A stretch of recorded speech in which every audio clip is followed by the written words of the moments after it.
Now, in high definition. From the Lowcountry's news leader, this is Live 5 News.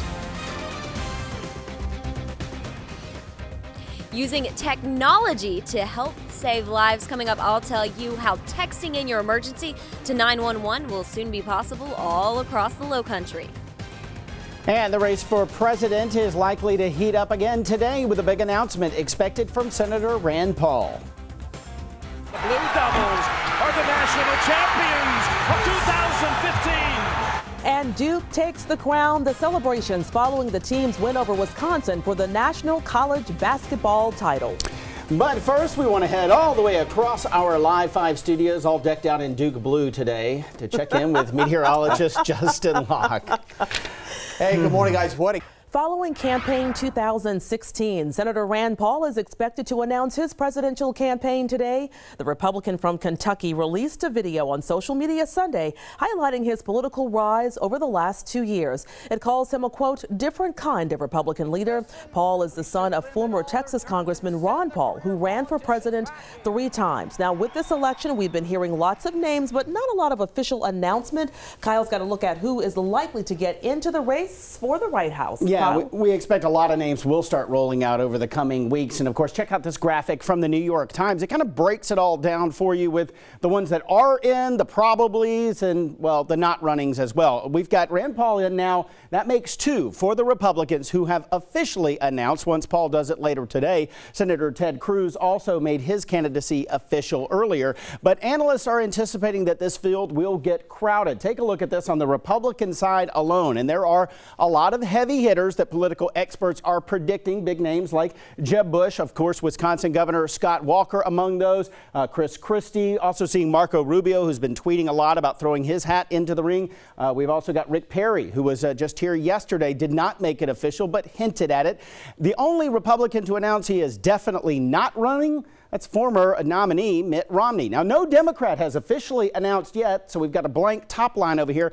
We do have Hillary Clinton, of course, as one of the probablys and considered a favorite, along with former Maryland Governor Martin O'Malley and former U.S. Senator Jim Webb, also expected to launch bids. Now, the Times is putting Vice President Joe Biden in the probably not column, and Senator Elizabeth Warren, the only Democrat right now to say that she is definitely not in for 2016. R.J. Hunter for 3. Good! Ron Hunter has fallen off his stool.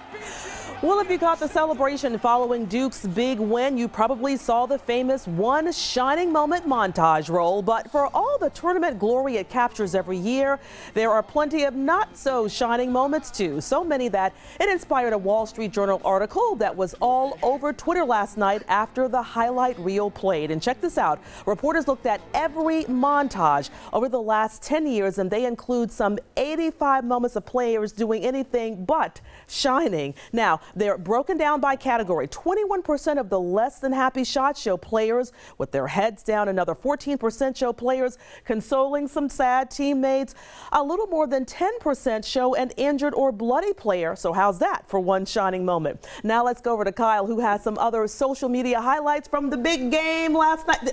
Did I say that Justin and I called that one right? I kind of got sick to my stomach talking about this a little earlier this morning. Okay, you're talking about the sad fan faces, so no doubt on social media a lot of people were going with that theme of the agony of defeat. This is one of the great ones tweeted out by Sports Illustrated. The saddest Teletubby in the world is a Wisconsin fan, and we love sad faces. You know what, though? This guy looks like Kyle Singler, who played for Duke when they won the national championship in 2010. I'm just going to throw that out there. All right, check this out. A map that talked about the most Googled players from the game. And for those of you who weren't big basketball fans and you just watched the game last night, Grayson Allen inspired the most Google searches, probably because he was the least heralded freshman. The guy most people hadn't even heard of came off the bench and scored 16 points. Wisconsin's Frank Kaminsky, by the way, was the most searched in the red states, which doesn't even include Wisconsin. People in Wisconsin want to know what the heck was Grayson Allen doing in this game. And then we also want to show you one more.